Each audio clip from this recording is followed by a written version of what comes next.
বিশ্ব সংবাদে আপনাদের স্বাগত। জানিয়ে দিব আন্তর্জাতিক গণমাধ্যমে প্রকাশিত সবশেষ আপডেট সংবাদগুলো। শুরুতেই শিরোনাম। ইসরায়েলের সামরিক ঘাঁটিতে হিজবুল্লাহর ভয়ঙ্কর হামলা। এদিকে ইরানের চূড়ান্ত জবাবে ইসরায়েলের হিসাব উলটপালট হয়ে গেছে বলেছে হামাস। জানিয়ে দিব আবারও ইসরায়েলের প্রধানমন্ত্রী বেঞ্জামিন নেতানিয়াহুকে সতর্ক করলেন ফ্রান্সের প্রেসিডেন্ট ইমানুয়েল ম্যাক্রো। এদিকে গণহত্যা, ধ্বংস, ক্ষুধা, বর্বরতার ২০০তম দিন। জানিয়ে দেব উত্তর গাজায় আবারও হামলা জোরদার। জাতিসংঘের ত্রাণ সংস্থার বিরুদ্ধে অভিযোগ প্রমাণে ব্যর্থ হয়েছে ইসরায়েল। অন্যদিকে ফিলিস্তিনকে রাষ্ট্র হিসেবে এবার স্বীকৃতি দিল জামাইকা। সর্বশেষ জানাবো পাল্টা হামলায় বদলে গেছে আঞ্চলিক পরিস্থিতি। ইসরায়েলের উপর এটা ছিল বিজয়ী অভিযান বলেছেন জেনারেল বাকেরি। শিরোনামগুলো শুনছিলেন, এবারে বিস্তারিত। আজকের সংবাদ সম্পর্কে আপনার মূল্যবান মতামত লিখে জানান। জানিয়ে দিন কোন স্থান থেকে আমাদের এই সংবাদ শুনছেন অথবা দেখছেন। ইসরায়েলের সামরিক ঘাঁটিতে হিজবুল্লাহর হামলা। লেবাননের হিজবুল্লাহ গ্রুপ মঙ্গলবার দাবি করেছে যে তারা উত্তর ইসরায়েলের একর নগরীর ইসরায়েলি সামরিক ঘাঁটিতে হামলা চালিয়েছে। ৭ই অক্টোবর গাজা যুদ্ধ শুরু হওয়ার পর তারা এই প্রথম ইসরায়েলে এত গভীরে হামলা চালিয়েছে। ইসরায়েলি সামরিক বাহিনী জানিয়েছে হিজবুল্লাহর আক্রমণে তাদের কোনো স্থাপনা ক্ষতিগ্রস্ত হওয়ার কোনো তথ্য তাদের জানা নেই। তবে মঙ্গলবার সকালে তারা জানিয়েছিল তারা ইসরায়েলের উত্তরাঞ্চলীয় উপকূলে ২টি এরিয়াল টার্গেট প্রতিরোধ করেছে। হিজবুল্লাহ জানায় তারা ইসরায়েলি হামলায় তাদের এক যোদ্ধা নিহত হওয়ার বদলা হিসেবে ওই হামলা চালিয়েছে। তারা একটি স্যাটেলাইট ছবিও প্রকাশ করেছে। এতে একর এবং নাহারিয়ার মধ্যে একটি লাল বৃত্ত দেখা যায়। লেবাননে ইসরায়েলি হামলা, হিজবুল্লাহর যোদ্ধা নিহত। লেবাননের মঙ্গলবার ইসরায়েলি হামলায় হিজবুল্লাহর এক যোদ্ধা নিহত হয়েছে। গাড়িতে করে যাওয়ার সময় তিনি ওই হামলার শিকার হন। গত ৭ই অক্টোবর ইসরায়েলে হামাসের নজিরবিহীন হামলার মধ্য দিয়ে গাজা যুদ্ধের সূত্রপাত হওয়ার পর থেকে হিজবুল্লাহ ও ইসরায়েলি সেনাবাহিনীর মধ্যে প্রায় প্রতিদিনই আন্তঃসীমান্ত গুলি বিনিময় হতে দেখা যাচ্ছে। এএফপির এক সাংবাদিক জানান, সীমান্ত থেকে প্রায় ৩৫ কিলোমিটার দূরে উপকূলীয় তায়ার নগরের কাছে আবু আল আসওয়াদ এলাকায় সর্বশেষ এই হামলার ঘটনাটি ঘটে। ইরানের চূড়ান্ত জবাবে ইসরায়েলের হিসাব ওলটপালট বলেছে হামাস। প্রায় ১.৫ মাস পর আবু ওবায়দার অডিও বার্তা। ইহুদিবাদী ইসরায়েলের বিরুদ্ধে ইরানের নজিরবিহীন প্রতিশোধমূলক হামলার ভূয়সী প্রশংসা করেছে ফিলিস্তিনের ইসলামী প্রতিরোধ আন্দোলন হামাস। সংগঠনটির সামরিক মুখপাত্র আবু ওবায়দা প্রায় ১.৫ মাসের নীরবতা ভেঙে মঙ্গলবার রাতে প্রকাশিত এক অডিও বার্তায় এই প্রশংসা করেন। তিনি বলেন, ইসলামী প্রজাতন্ত্র ইরানের চূড়ান্ত জবাব ইহুদিবাদী শত্রুর সব হিসাব নিকাশ ওলটপালট করে দিয়েছে। সিরিয়ায় ইরানি কনসুলেটে ইসরায়েলি হামলার জবাবে গত ১৩ই এপ্রিল ইসরায়েলি সামরিক ঘাঁটি লক্ষ্য করে তেহরান যে পাল্টা হামলা চালায় সে কথা উল্লেখ করে আবু ওবায়দা এই মন্তব্য করেন। তিনি বলেন, ইরানের প্রতিক্রিয়ার আকৃতি ও ধরন একটি নতুন বিশ্ব ব্যবস্থার ইঙ্গিত দিয়েছে এবং দখলদার সকল হিসাব নিকাশ চূর্ণ বিচূর্ণ করেছে। হামাসের এই মুখপাত্র তার সংগঠনের অবস্থান ঘোষণা করে বলেন, প্রতিরোধ আন্দোলন তাদের শক্তিমাত্রা প্রদর্শন অব্যাহত রাখবে।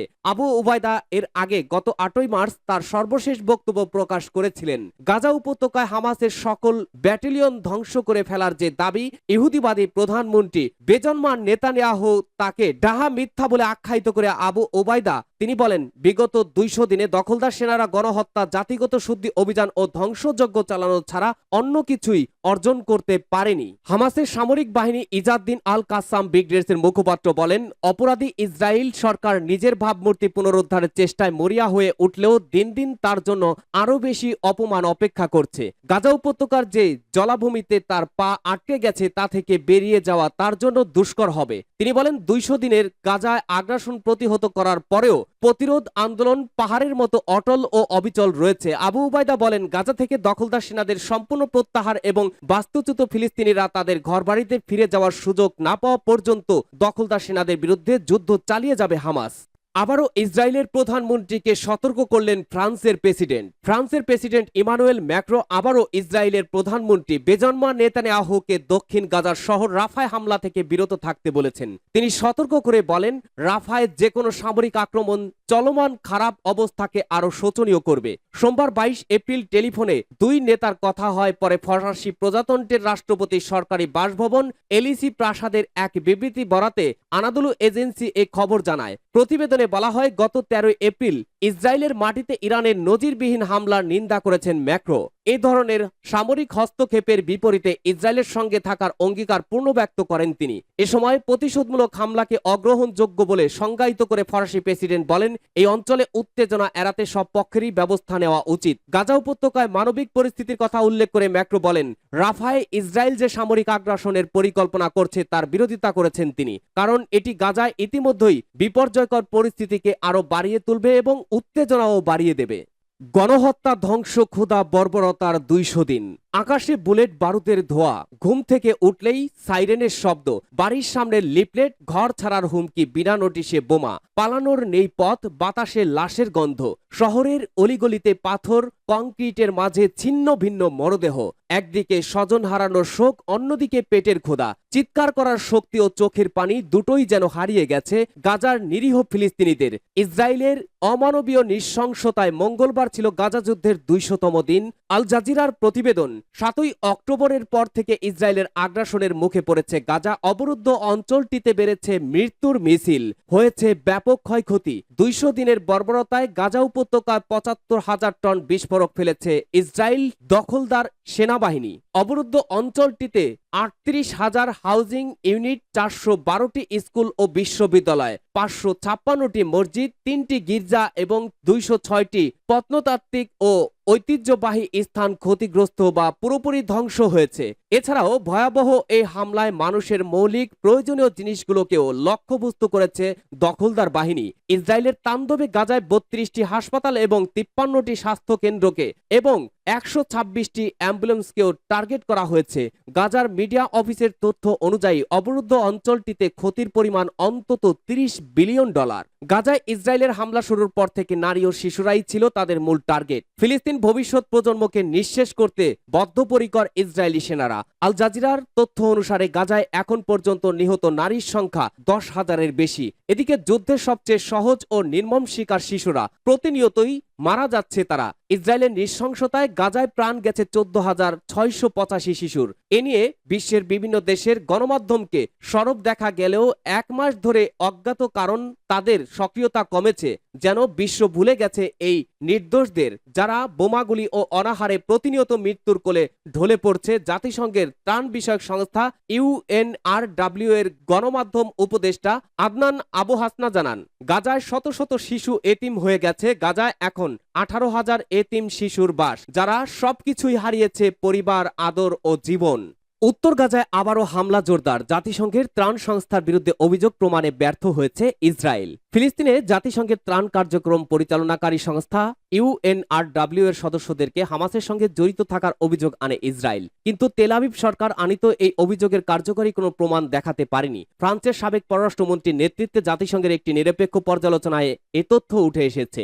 ইসরায়েলের এমন অভিযোগের কারণে ফিলিস্তিনিদের জন্য জাতিসংঘের দাতা এই সংস্থাটিতে অনেক দেশ তাদের সহায়তা বন্ধ করে দেয়। সংস্থাটির বিরুদ্ধে নিরপেক্ষ তদন্তের জন্য একটি কমিশন গঠন করা হয়। এছাড়া গত বছরের 7ই অক্টোবর ইসরায়েলে হামলার বিষয়ে পৃথক তদন্তের জন্য জাতিসংঘের একটি অভ্যন্তরীণ পক্ষ এ বিষয়ে কাজ করে। এই নিরপেক্ষ তদন্তের নেতৃত্বে ছিলেন ফ্রান্সের সাবেক পররাষ্ট্রমন্ত্রী অ্যাথরিয়ান কল্লোনা। তাকে সহায়তার কাজে যুক্ত ছিলেন নার্ডিকের 3 গবেষণা প্রতিষ্ঠান। এই তদন্তে উঠে আসে, ফিলিস্তিনিদের স্বাধীনতাকামী সংগঠন হামাস গত 7ই অক্টোবর ইসরায়েলে যে হামলা চালিয়েছে, সেই হামলায় ফিলিস্তিনের জাতিসংঘের ত্রাণ কার্যক্রম পরিচালনাকারী সংস্থা UNRW এর কোনো সদস্য জড়িত ছিল না। যদিও ইসরায়েল এই সংস্থার সদস্যদের জড়িত থাকার অভিযোগ আনে। ওই তদন্তের মূল 6 পৃষ্ঠা দেখার সুযোগ হয়েছে আল জাজিরার। এতে দেখা গেছে ইসরায়েলের গোয়েন্দা বাহিনী কোনো প্রমাণ ছাড়াই UNRW এর বিরুদ্ধে অভিযোগ আনে। এতে বলা হয়েছে, অক্টোবরে হামাসের চালানো হামলায় ওই সংস্থার 12 সদস্য সরাসরি অংশ নেয় এবং 190 জন সদস্য গোয়েন্দা এবং লজিস্টিক সহযোগিতা করে।